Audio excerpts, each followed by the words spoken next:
Correct. 4 down. I give him 1. Drew, I still love you. It's Jimmy's fault. So, all right, let's dive into the next and final topic of the day. Yes. I thought this was very intriguing, watching the way this beef has gone down. And it started off with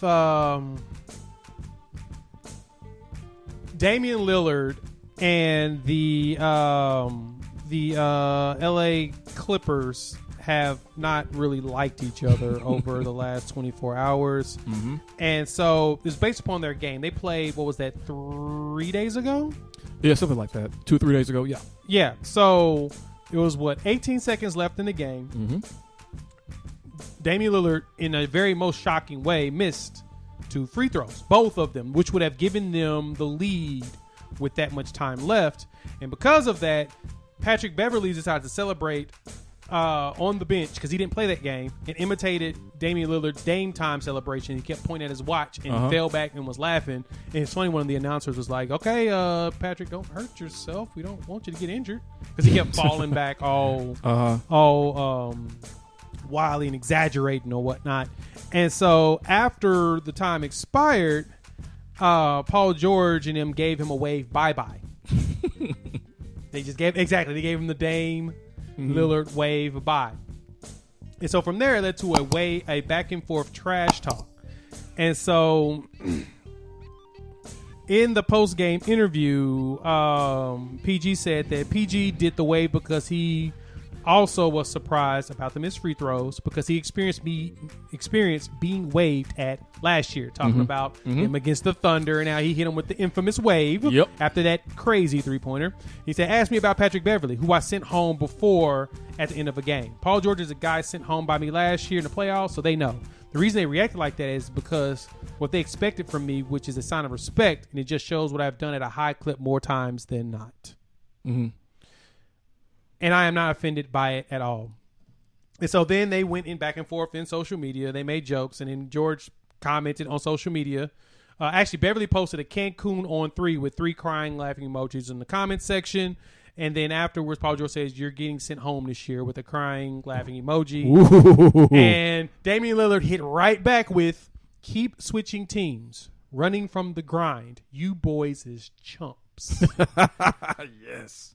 So for me, Jimmy, I want to understand. I have this question of: do you appreciate the petty that's going back and forth between these two? I love it. And normally, I don't have time for this sort of thing. Normally, I feel like I'm above it. But I think that this does so much for the NBA and that it makes this bubble experience even better because now we have a clear-cut villain in the NBA. And it should have been who we always knew it was going to be. It was going to be Patrick Beverly in the Clippers because I think he's usurped Joel Embiid as being the best troll in the NBA or the most active troll. Yeah, he's the most active troll. On and off the court. So he, between what he and Paul George said, I think that makes them as much of a villain as you're going to get in this NBA restart. And that's great because you have to have that. And 2, if you take Patrick Beverly out, I like that it's Dame versus Paul George because you have 2 really good dudes, 2 top 15 players going at it. And I think that in a sense, this is all on the court. I don't think they hate each other. I don't think that they're going to talk bad about each other's mamas or anything like that. But this is great because there is a possibility, assuming that Portland gets in, now that there has to be a play-in game for that 8th spot, that they should win over Memphis, that these 2 teams, it's a possibility that they could meet. And if they do, what that would do for the storylines, what that would do for the ratings and people like us, that would be fantastic. So I like seeing 2 good dudes like this beef with each other, and it's just about all basketball. Yep. And not other deeper, more personal stuff. Yep. So I love it. I love it. Beef is when your mama can't walk in the streets. So what'd you think? You don't love it?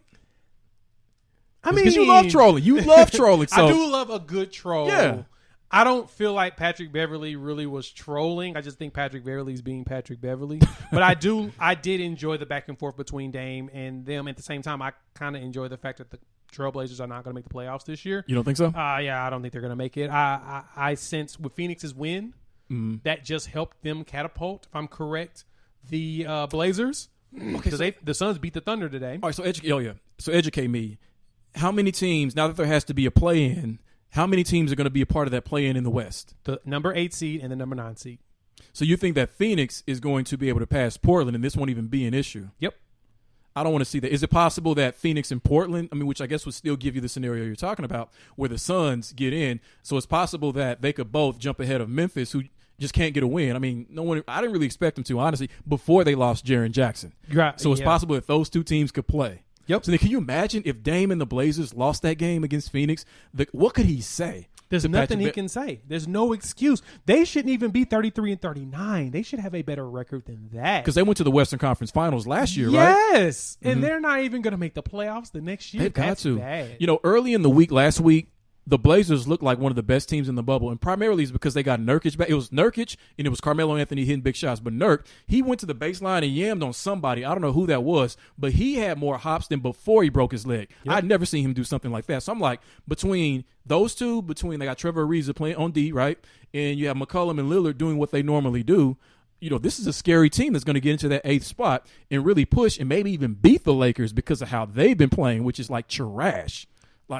Oh yeah, they've been atrocious. They've been terrible. And Carmelo Anthony stepped up. He's become a new. We've got. I guess Olympic Melo is the Melo you want, because this is kind of Olympic Melo if you think about it. They're in a bubble, which is they're away from their typical surroundings. Uh-huh. This is kind of where Carmelo thrives. He's not in his normal environment. Yeah, no pressure, no pressure whatsoever on him. Zero. So I think that this could be. Okay, so then if your scenario plays out where Phoenix finds a way to get into that 8th spot, actually, let me back it up. Let's look at it this way. Are the Lakers more worried about the Blazers, or are they more worried about the Suns? Blazers. They have to be more worried about the Blazers. I think they have the Blazers, experience. Because of, they got Dame Lillard and C.J. McCollum, two people that are really hard to defend. Uh-huh. The good thing about the Blazers is their 1-2 combo can get you into the beginning of the playoffs. Mm-hmm. The playoffs is going to be more physical, of course, but they can get you through the first couple rounds. I don't see them getting past a physical team in the conference finals. Mm-hmm. That's where the issue lies. But I don't see them beating the Lakers. I don't even feel like the Lakers really care right now. I feel, and I mentioned this on my solo, the Lakers seem like they're playing more so to get J.R. Smith and Deion Waiters into the rotation, and as well as Alex Caruso, since they don't have Rondo anymore. They've got to just build some chemistry and camaraderie with them and not really care about wins and losses because they're the number 1 seed regardless. Mm-hmm. They've kind of sealed their own fate. Mm-hmm. So you think that's what it is, and not the fact that something has happened, or maybe has happened to this L.A. Lakers team that's made them look so terrible?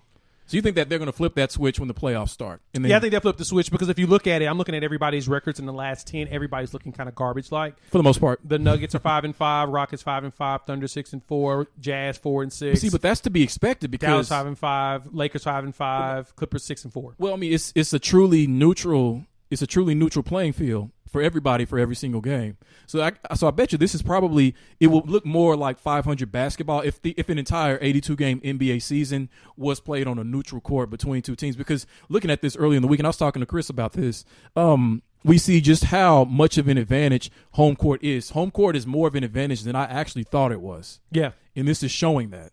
That when you put two basketball teams on a neutral court, especially no fans, just two ball clubs going at each other, you really don't know exactly who's going to win that game because there have been games where the Clippers have been out of it. Matter of fact, they got beat pretty badly last night by the Nets. I don't think Paul George played, but you have them getting beat in certain ways. You have the Bucks getting beat in certain ways. The Suns beat them. Yeah. The Lakers beat them the first game. Yeah, the Lakers have gotten killed in several games. Yeah. And it's very sloppy play, and I think that's what it is. Everybody's trying to get themselves into the groove of things.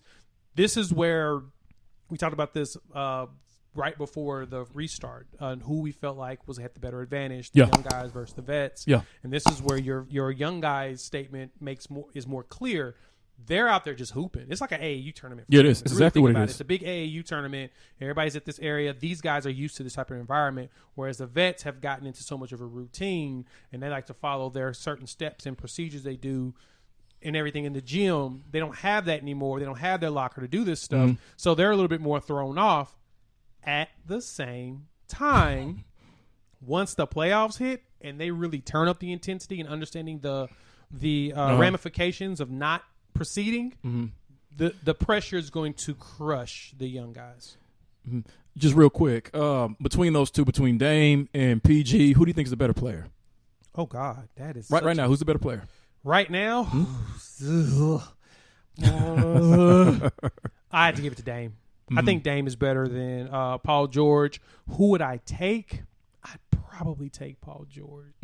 Unfortunately, because it's been so few teams led by a point guard that have actually won championships. I mean, besides Isaiah Thomas doing it for the Pistons, that's probably the last time we've actually had a point guard that was the full-fledged, the known leader of the team actually go to the finals and win something. Will be Isaiah. I mean, AI is your next on that list, and besides those two, I can't think of another point guard that's taken the team to the finals and carried them. Leading them in points and everything. That's the issue I've had with Portland is I think that their size is what always puts them at a disadvantage. Playoffs is bodying up. You got to have that weight to handle the screens, the punches, the elbows, all of that. It seems like it wears down the smaller guys faster. And I mean, that's just been proven. I mean, if you look at, like you said, historically, Isaiah Thomas is literally the only one that has won something. Pretty much the top guy. I'm trying to think of somebody else, and I can't. If you guys know somebody else, please let me know.